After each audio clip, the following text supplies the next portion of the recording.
U Slovenačkom parlamentu danas je bio gost novi srpski ambasador. Kakvi su vaši utisci sa današnjih susreta? Moji utisci su veoma pozitivni.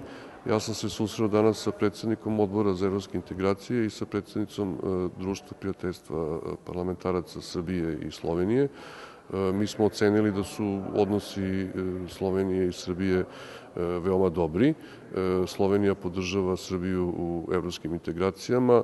Nastavit ćemo u perspektivi da tu saradnju produbljujemo.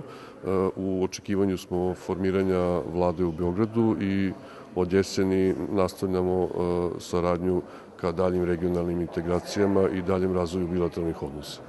Da li možda kao ambasador u Sloveniji vidite koje prepreke u odnosima između Slovenije i Srbije u budućem periodu?